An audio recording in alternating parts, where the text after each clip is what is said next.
জোড়া শতরান ভারতীয় ইনিংসে। প্রথম ইনিংসে ভালো বল করলেও তৃতীয় ইনিংসে বাংলাদেশের বোলারদের থিতু হতে দিলেন না শুভমান গিল ও ঋষভ পান্ত।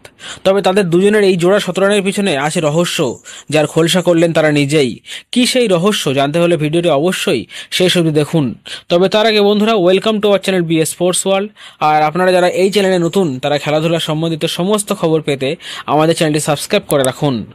প্রথম ইনিংসে আশ্বিন জাদেজা জুটি আর আশ্বিনের 17 রানের পর তৃতীয় ইনিংসে ভারতের কাছ থেকে এলো জোড়া 17 রান। একদিকে 632 দিন পর টেস্ট ক্রিকেটে খেলতে নামা ঋষভ পান্ত 128 বলে 109 রান করে টেস্ট ক্রিকেটে তার 6 নম্বর সেঞ্চুরি করেন। অন্যদিকে প্রথম ইনিংসে 0 রানে আউট হওয়া শুভমান গিল 119 রানে নট আউট থাকেন। তাদের এই সাফল্যের পিছনে যে কারণগুলি রয়েছে, দিনের শেষে তারই খোলসা হলো সামাজিক মাধ্যমে।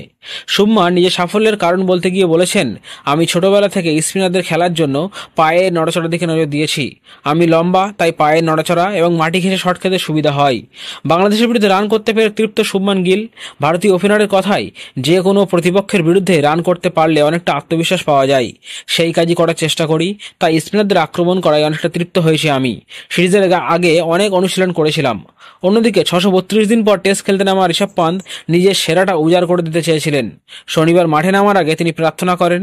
দেখা যায় ব্যাট, গ্লাভস এবং হেলমেট সামনে রেখে হাত জোর করে দাঁড়িয়ে আছেন ঋষভ পান্ত। চোখ বন্ধ করে প্রার্থনা করছেন তিনি।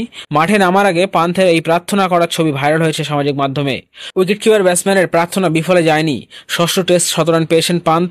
128 বলে 109 রানের ইনিংস খেলেছেন তিনি। তো বন্ধুরা, আপনাদের মতে ভারতের এই জোড়া সেঞ্চুরির পিছনে আর কি কারণ রয়েছে? আপনারা মতামত কমেন্ট করে জানান আমাদের।